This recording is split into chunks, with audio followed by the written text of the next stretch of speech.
What had once been the flat of the officer in charge at the Willows Old Folks Home is now used as a stopgap accommodation for new social services staff moving from out of the area.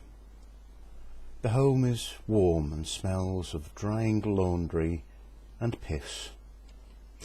I unzip my leather jacket, pull out a shirt flap and wipe my specs. Then an old guy with tartan booty slippers and a Zimmer frame leads me to a door marked Staff Only, next to which is a notice board with large black interchangeable letters which reads, "Today is the 25th of June 1986. The weather is warm." Through the door I find myself in a dark corridor, the only light being the dimmest of slits at the far end. As the first door slams behind me, I feel for a light switch, find it and press it, but nothing happens. Holding my bag out in front of me, I shuffle along.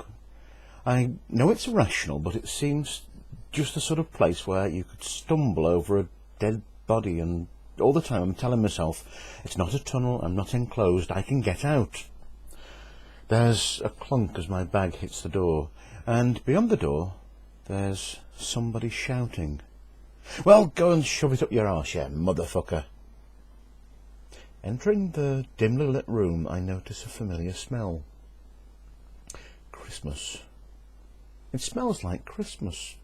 Candles and alcohol. As my eyes adjust, I see a hunched figure sitting on a beanbag with his back to me, silhouetted in the light of a single, tall, white candle. "Go screw yourself, you Thatcherite bastard." Then I notice something gleaming in a line along the floor either side of him. Knives, forks and spoons, all laid end to end. This must be something to do with drugs. I'd seen Bob Geldof in the wall, where he'd played a rock star, who did that when he was going off his head. When there's a gap in the cursing, I cough and the bloke turns round, the candlelight showing the outline of a blonde beard. Half a beard. The guy had shaved off half his beard. "Shit, you made me jump. Who the fuck are you?" I introduce myself and he gets up, my voice trailing off as I try to work out. What was it exactly that Jamie had warned me not to ask? Was it, "Why are you sitting on the floor shouting obscenities at a candle?" or, "Why have you only got half a beard?" The answer to the first question soon comes as he gets me to help gather up his CB rig. There's the unit itself, masses of wires and a tall aerial on a heavy metal base.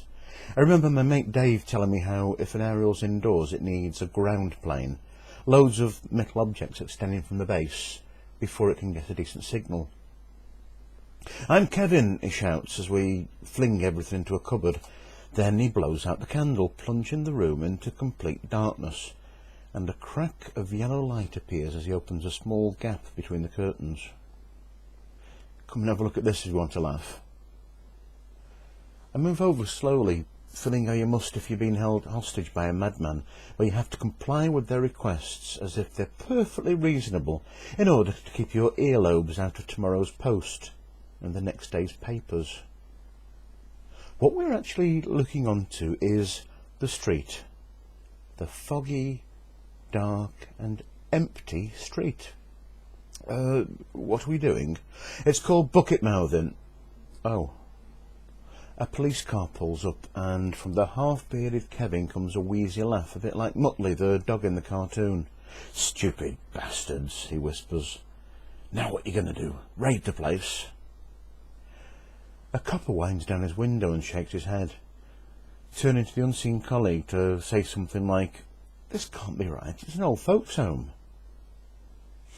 The police car remains there a few minutes and then slowly starts to inch along the length of the fence. Just as it's about to head off down the road, the light in the room comes on. I spin round, and so does Kevin the half-bearded. At the same time he lets off the loudest and most sickeningly right fart I've ever heard. An endearing feature of his, which, he tells me later, he attributes to his constant diet of vegan curry. "Turn the fucking light off!" Before I can see who's there, the light goes off again, and Kevin eases the curtain open slightly. "It's all right," he says, in the tone of somebody on a reconnaissance mission at Nazi HQ. They've gone. The light clicks back on, and standing in the doorway is a lad who must be about my age, but has a sort of old-fashioned look about him. Black, shiny, you can see your face in my shoes. Amazingly thin legs in black drain-pipe trousers with a sharp crease, a white shirt and a plain navy blue tie.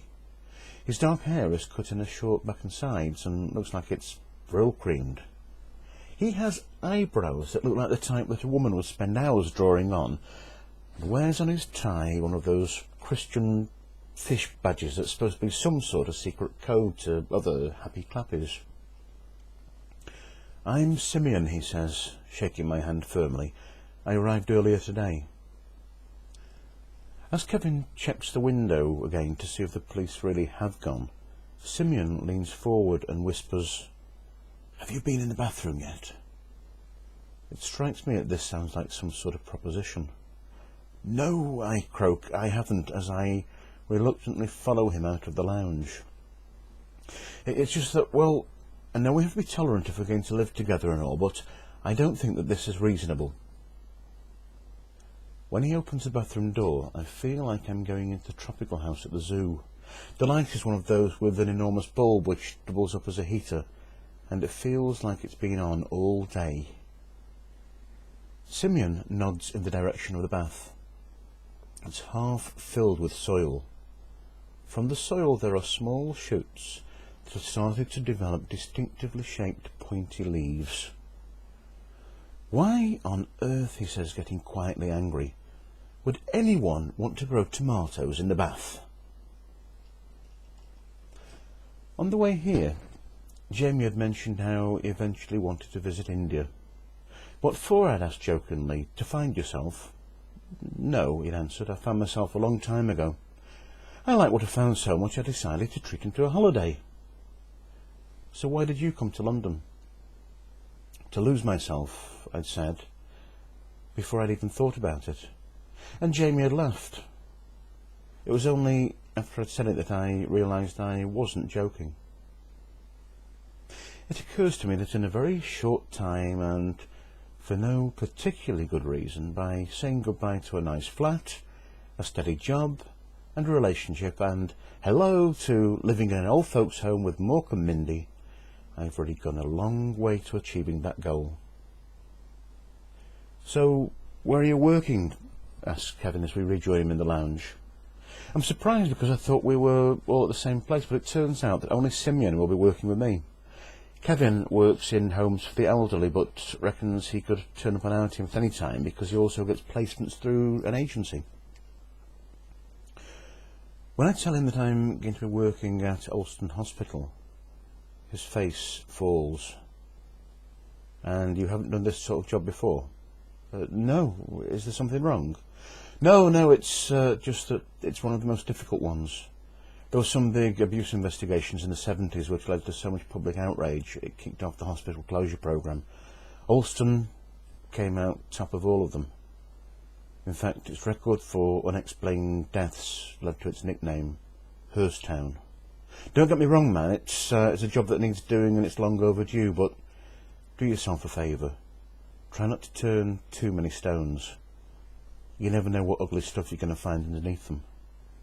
Just get in there, get the poor sods out, and do everything you can to make sure the same mistakes aren't made again.